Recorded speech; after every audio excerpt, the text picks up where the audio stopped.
Hey, welcome to the Blockchain Life podcast. It's great to be with you. I am Kary Oberbrunner, your host. I've been having an absolute blast with this podcast. In fact, if you are new, I want to welcome you. If you are one of the OGs, the people who first started with us with this podcast, go ahead and make yourself at home because you know what we're talking about.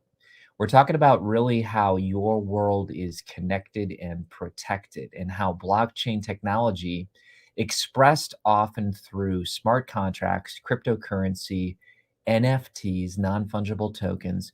Listen, it's for everyone, this podcast. We are not for the elite who are, super savvy when it comes to crypto.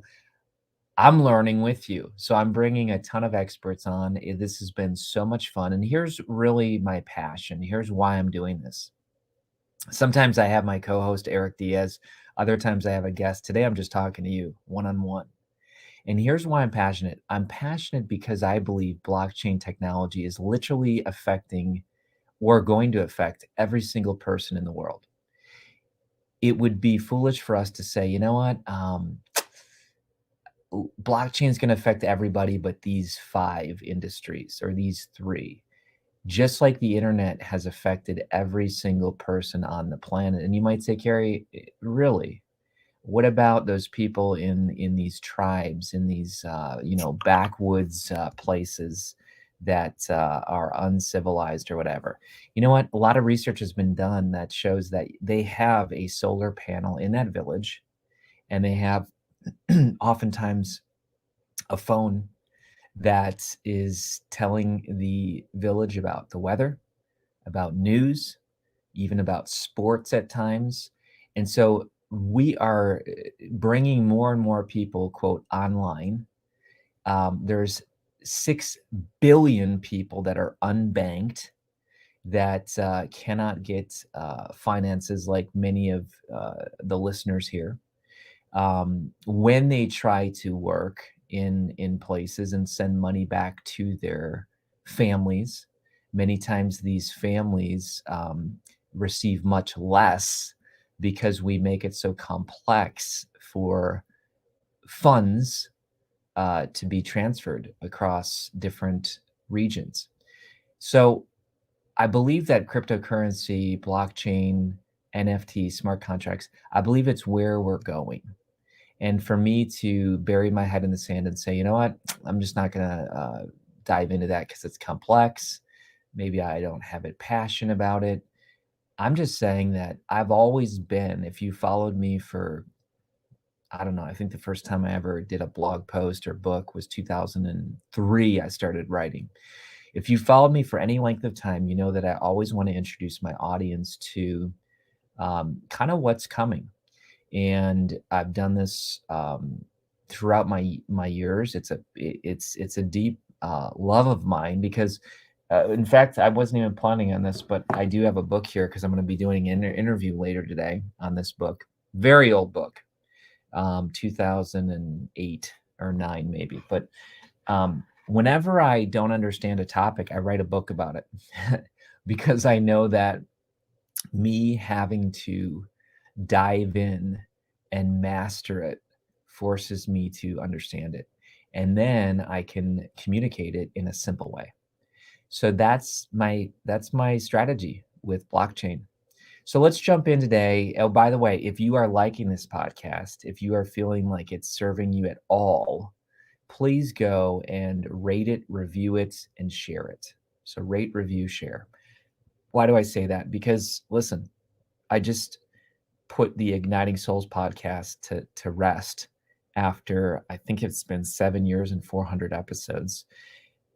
I put a pause on it, and I put a pause on it for a reason, because I believe that for such a time as this, it's important to dive into this new topic.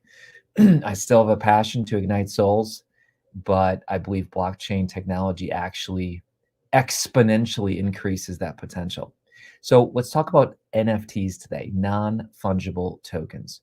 What is an NFT? Well, you're going to hear that term quite a bit through this podcast over the next few months, and who knows, years. But a non-fungible token simply means that It is a one of one or a limited edition. You could make an NFT out of most things: JPEGs, MPEGs, PDFs, uh,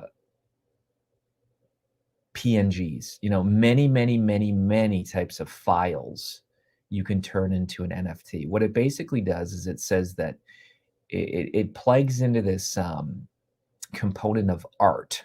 There's a term called provenance, which basically says that the certain art piece has had a chronology of ownership.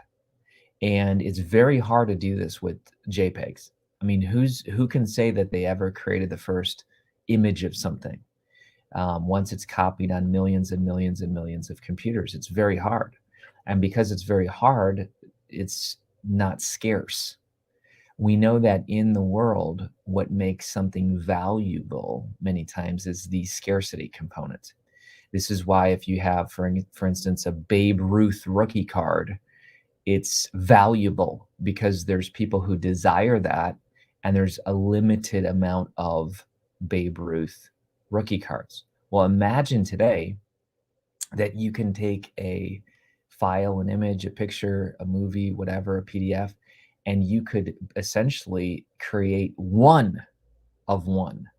And how do you do that? Through blockchain technology, through something called hash. The hash, it timestamps that image, picture, asset for all to see, transparent, immutable, unchanging, on a decentralized distributed ledger for all the world to see, and nobody can debate that. Nobody can say, you know what, I actually wrote the book The Fine Line before Kary did, and here's how. You can't do that. Now, today we use this ancient technology called the Library of Congress control number, which it says right there, 2008, right, Zondervan, and it's got my name and all that. But you have to go to the Library of Congress to find that. You have to research it. I mean, anyone can, quote, print this on a piece of paper, but blockchain allows you to actually verify, and it makes it nearly impossible for somebody to tamper with that. So in the world of copyrights, patents, intellectual property, trade secrets, inventions, NFTs give a supercharged component to all that new innovation. Imagine not having to go and file. I mean, right now you have to file all kinds of paperwork in all kinds of countries, in all kinds of territories, just to prove that you are the first at something. Well, NFTs basically destroy all that. Not destroy all of it. I would say it expedites it, and it expedites it worldwide and global. So when you have $2, in fact, I'm going to pull out some money here just to show you an example. Oh, I only have, man, maybe the kids borrowed some of my money. I don't know. But anyway, here's the point. You have here a dollar bill, and this is called a fungible asset. Why? Because even though that dollar bill has a serial number, I can trade $1 and get another dollar back. In other words, it's fungible.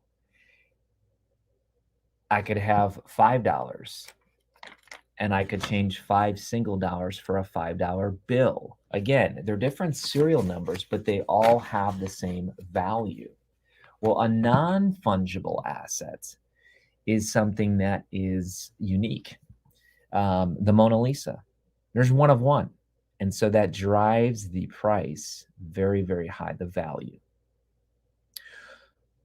Layered on top of NFTs, you can have NFTs that have smart contracts tied to them, which can essentially unlock off-chain benefits. So for example, you could have an NFT of the Fine Line, and it could unlock.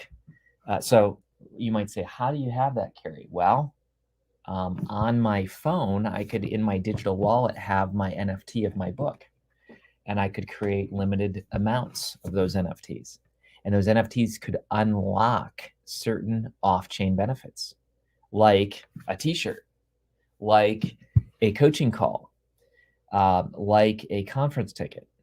And so now, in addition to making something rare and giving something a hash and timestamping it and proving ownership, now you have this other layer, let's call it a utility.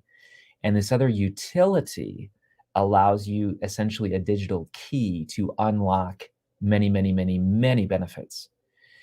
You might say, Kary, give me examples. Well, someday when you purchase a car, they may actually issue that car in addition to a physical car. They might issue a digital key. And again, I don't want to say the word digital key, because digital key is actually another thing in the blockchain.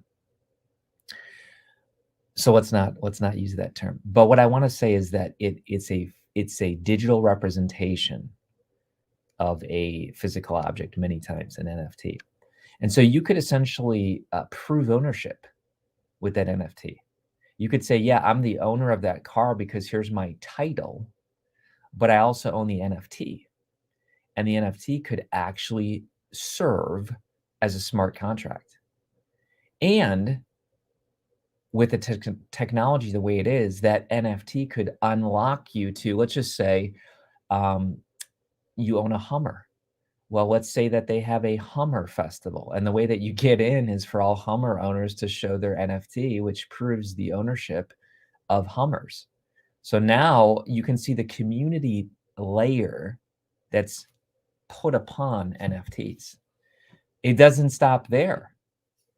Now you have NFTs that play a role in the metaverse. So for example, Steph Curry, which Eric Diaz and I are going to do this on a future episode, we're going to show you and take a deep dive into the metaverse. In fact, we already recorded it. It was fantastic.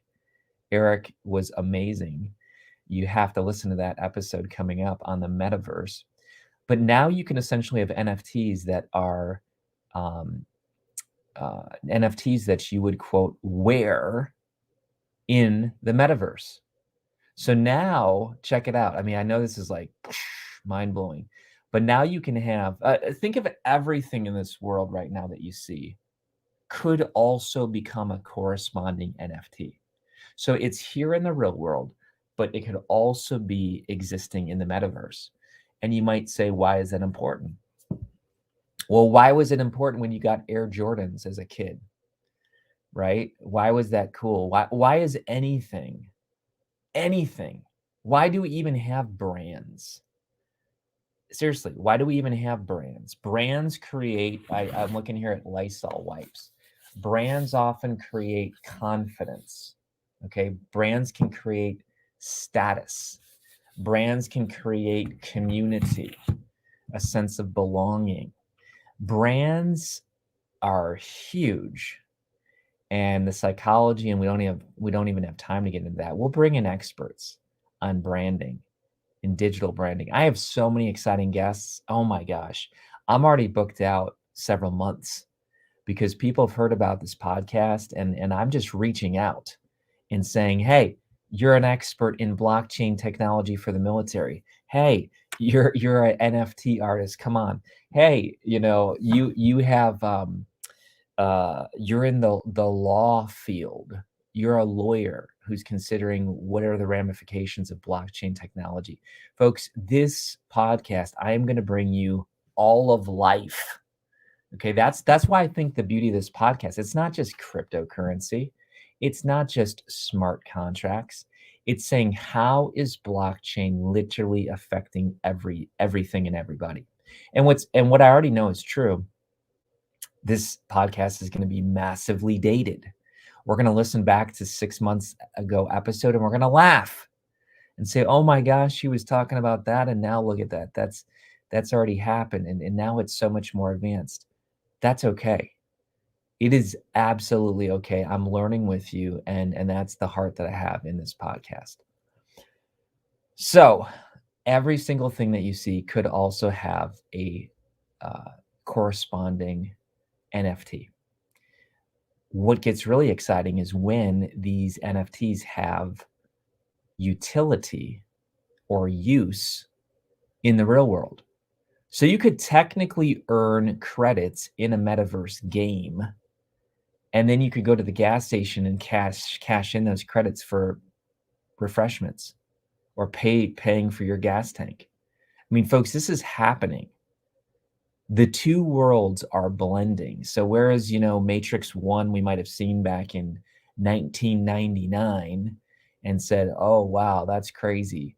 Now I just watched Matrix 4, and the first 30 minutes of it is mind-blowing because it's all metaverse, and you don't know what's reality, and this is actually dealing with ethics.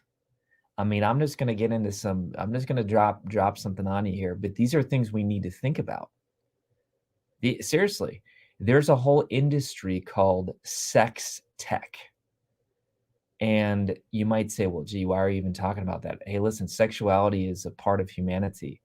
And whether you're a person of faith or not, sexuality touches uh, the whole world. I mean, that's why you and I are here. But now all of a sudden, what is the ethics of sex tech in the metaverse? Are you cheating on someone? Interesting. You might say, of course you're cheating on someone. I agree. But the point is this, like, there's a digital footprint of that. Folks, this is mind-blowing what's happening. I mean, think of every topic, every subject, every industry, and now you layer upon that metaverse, artificial intelligence, AI, augmented reality, AR, smart contracts, cryptocurrency, and you might just say, you know what? I'm done with life. But I think these are the most exciting times. Listen, folks, you're here for a reason. God put you on this planet right now for a reason, for you to have an impact, for you to ignite souls. And I believe that those of us who are scared, who just put a pillow over our head and say, put me in the matrix, I don't even want to know, we're going to suffer. But the people who are willing to explore this technology, who are willing to explore the ethics, who are willing to explore the psychology, we're the ones who are going to make extreme advances. And I believe it's our responsibility. In fact, it's funny. Again, I wasn't planning on bringing this book here, but in the book, I talk about transformists. Transformists. Transformists have been around in not Transformers, and this book's out of print. You can't even get it anymore, I don't think. But in the book, when I first started out it's one of my first major books, but I started out as a kid in the world saying, how in the heck do I be in the world but not of the world? How can I be a transformist? How can I, quote, be salt and light? How can I be an example? How can I interact with the world and yet change the world? That's, in my opinion, the question that we all need to be. We can't be separatists, those who just withdraw from the world. We can't be conformists, those who just march in line just like the world. Every single generation, there has been people who've emerged as transformists. They've walked within culture. They've been in culture. They've benefited from culture. They've enjoyed culture, and they transformed culture. That is the mandate. That is the true picture of someone who's a soul on fire, not the person who just sits up on the mountain by themselves forever, ever, and ever, and has no interaction with the world. Listen, there's a time to retreat. There's a time to isolate. There's a time to reflect. There's a time to meditate. and then there's a time to come off the mountain and change the world. And folks, this was not the plan today. This is not where I thought we would end up, but it's my passion, and it's coming to you live and clear right now without a script, and it's truly a joy to be with you on this journey. I know that there's going to be people who misunderstand. There's going to be people who criticize the direction that I'm taking, and that's okay. I've been there before, and it's okay. I can handle it. God can handle it, you know. Um, but personally, I think that this is big enough that after months and months and months of thoughts and prayers and soul searching, this is where I think I need to. This is not where I think. This is where I know I need to take my thoughts, um, my business. Um, it's exciting. So I covet your engagement, whether you agree or disagree. Hey, there's been plenty of times along the way where I've disagreed and said, "What in the world? I got to rethink the way that I've always thought." It's exciting, folks. So be a soul on fire. This is Kary Oberbrunner again. This is Blockchain Life, brought to you by Igniting Souls Publishing Agency. And again, we are on a wild ride together. Thanks for being here. And I hope NFTs, you know a little bit more.